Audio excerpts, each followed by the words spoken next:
Respected teachers and my dear friends, today I am here to say the review of the book Famous Five, Five on a Secret Trail written by Enid Blyton.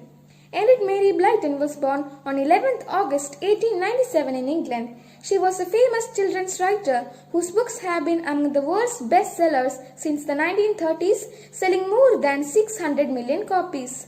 Blyton's books are still enormously popular and have been translated into 90 and more languages. As of June 2018, Blyton was in the 4th place for the most translated author.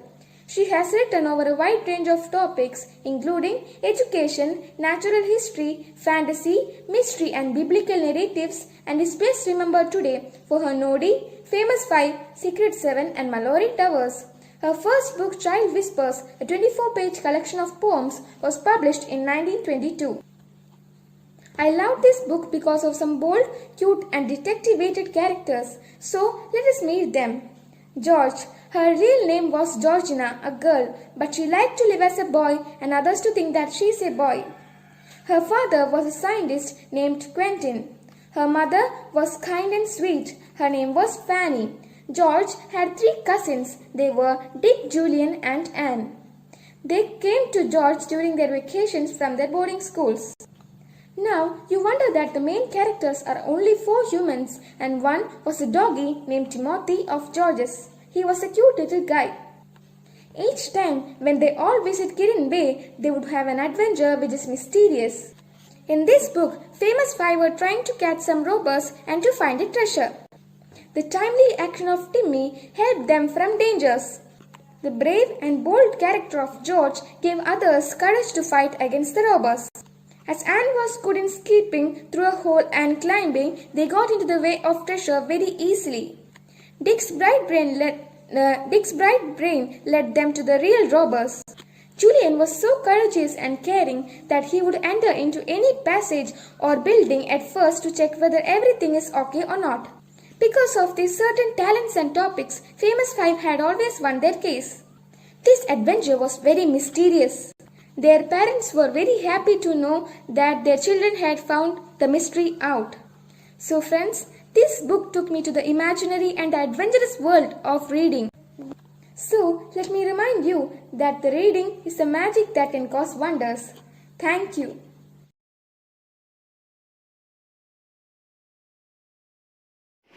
Hello everyone. Today myself Meenakshi Anil Menon, Swati Rajiv, Aparna S. Menon, Claren Williams and Aditi Sajid are going to recite a poem. Let Evening Come by Jane Kenyon. Let the light of late afternoon shine through chinks in the barn, moving up the bales as the sun moves down.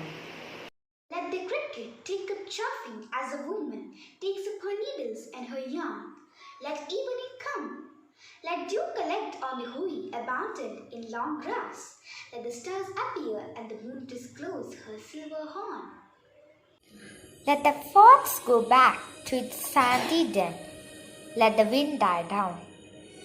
Let the shed go black inside. Let evening come. To the bottle and the dates, to the scoop and the oats, to air and the land, let evening come. Let it come as it will, and don't be afraid. God does not leave us comfortless, so let evening come. Respected teachers and my dear friends, a warm good morning to all.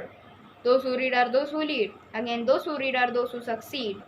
Why should we read? It is for getting knowledge. Remember, knowledge is power, so reading gives us power. It is the energy that activates us. We learn many things through reading. The writers share many experiences with us. Those experiences are good lessons.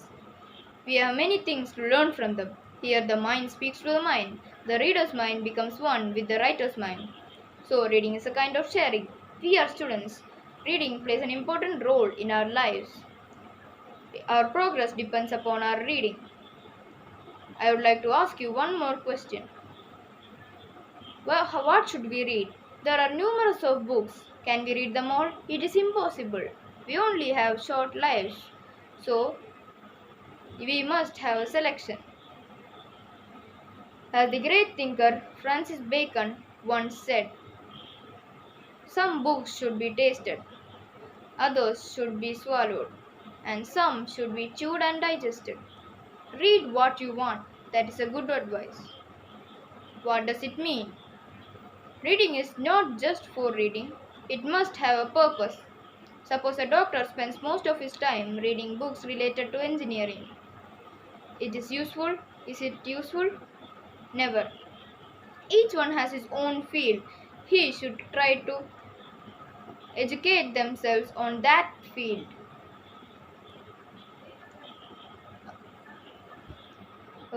Many of us have the habit of reading loudly.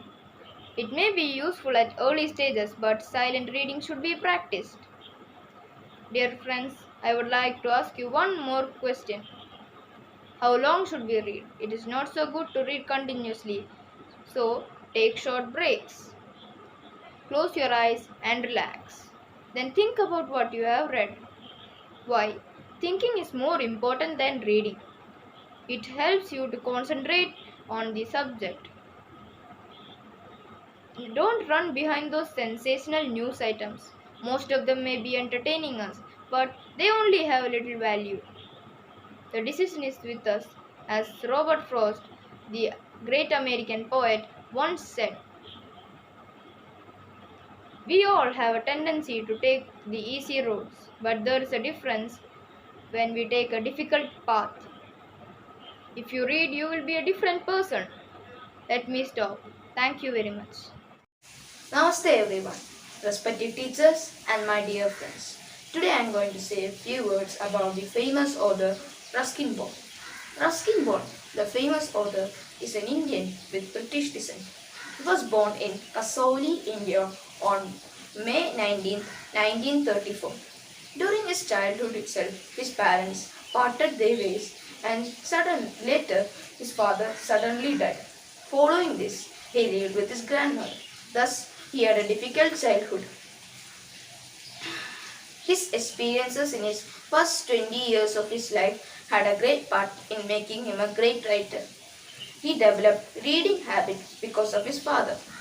At the age of 17, he wrote the famous work, The Room on the Roof. Rusty was a famous character in that book. Later, Ruskin came up with 300 novels, short stories, and essays. His popular works are The Blue Umbrella, Vagrants in the Valley, and The Flight of the Pigeon. He was awarded Sahitya Academy Award on 1992 for his novel Our Trees Still Grow in the Hera. He was awarded Padma Shri in 1999 and Padma Bhushan in 2014. Ruskin Bond's writing style is simple and easy to read. One could draw a lot of motivation from Mr. Bond and his life. He knew what his passion was, and even when going got tough, he did not fail in it. His love for his work makes him a special writer, and he will continue to inspire us. Thank you.